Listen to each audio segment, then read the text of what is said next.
Hey guys, welcome back to the next video. This is Richard from WELSHYTECH. This time we have got the CG530 in white. It's a panoramic PC case from Deepcool. Let's get into it, shall we? This case does support ATX, micro ATX, as well as mini ATX. It also does support ATX rear connector as well as micro ATX rear connector motherboards. It does also come with 4 included ARGB fans, 1 at the rear, 3 on the side that are reversed fan blades for better airflow. Has a magnetic dust filter at the bottom which can also support fans, and then at the top it does also have another removable dust filter with fan support at the top as well.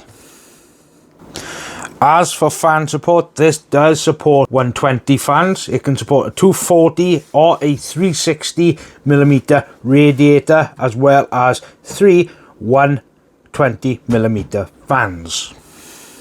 Now the top, however, this one does support 140s as well as 120s. It does support a 280mm AIO or 360 or 240 at the top. As well as the side does support 140 and 120mm fans, as well as a 360, and it looks like it could also support a 240 radiator on the side as well. Also it does support USB 3 Gen 2 Type C ×1, as well as audio and microphone jack with power button and LED button.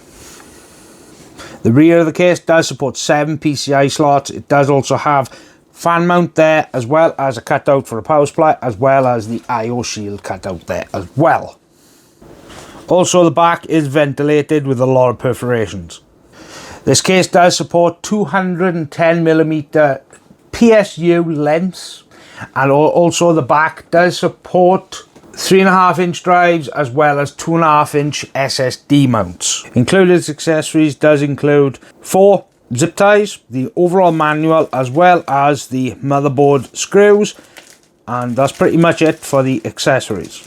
Also has a lot of tie points for cable management at the back. All the metal is also curled in and there's no sharp points. This case does also support lengths of GPU up to 410mm with a CPU cooler height at 160mm.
Okay, so when it comes to the overall system specifications, it is on AM5. It is an AMD Ryzen 9 7900. It's 12 cores, 24 threads, and it can pull up quite a bit when it comes to power.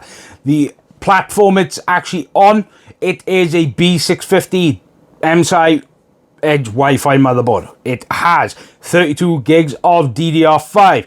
It does also have a Sapphire AMD RX 7800 XT Nitro Plus, and it does have a 1200 watt power supply from Be Quiet. And also, it's using the NHD15 Gen 2 for the CPU thermals. Okay then, so when it comes to the overall thermals now, yes, I've done two different types of tests. I've done 50% fan speeds, that includes the overall fans inside the case, and then I've done 100% fan speed.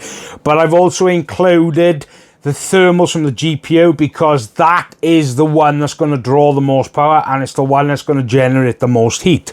Now, for 50% fan speed, the CPU benchmark I used was Cinebench R23, because this will push any CPU, especially at 100% load.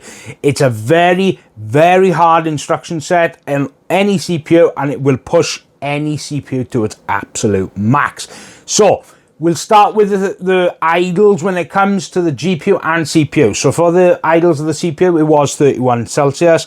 For Furmark 2, which I did use, that will be the newest version of Furmark 2, the GPU temp idle was 25, with the GPU junction temperature idle at 48, and obviously the GPU hotspot idle at 31.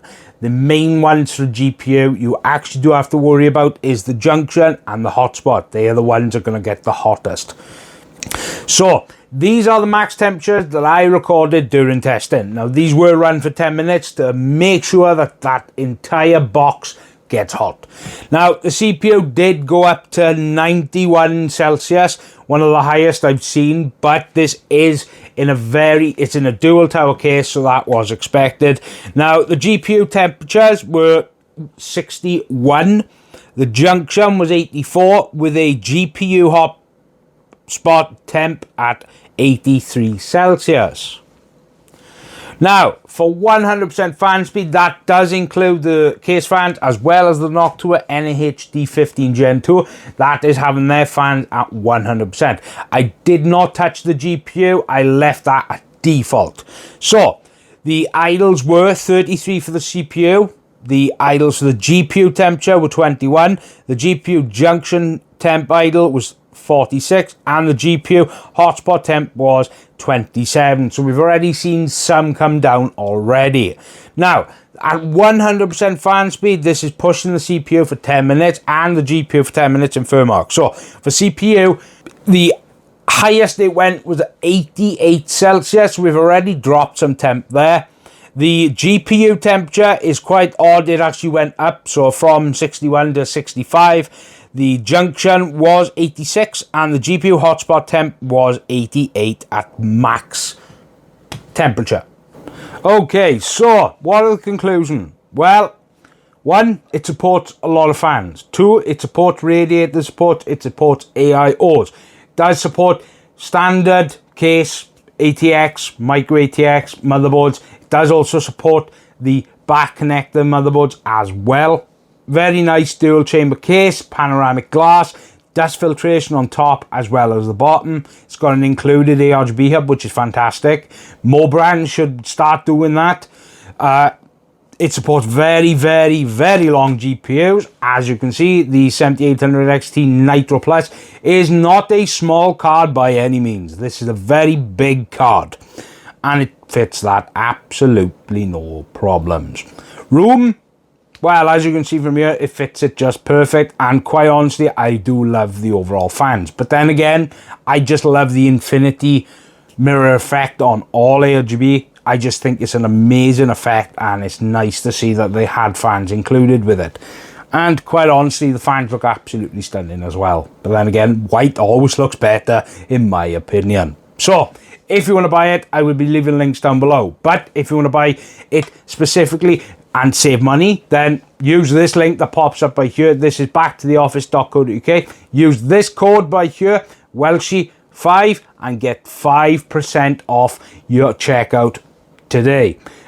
For orders over £50, you can save 5%. That's still a saving, and that's saving you money, which is a very good thing. So remember, backtotheoffice.co.uk, link for that will be in the description, because I've got absolutely loads of stuff coming. I've got stuff here, stuff coming as well, so make sure you subscribe. And as always, I hope you guys have a fantastic weekend and week ahead of you. This is Richard from WELSHYTECH. Goodbye.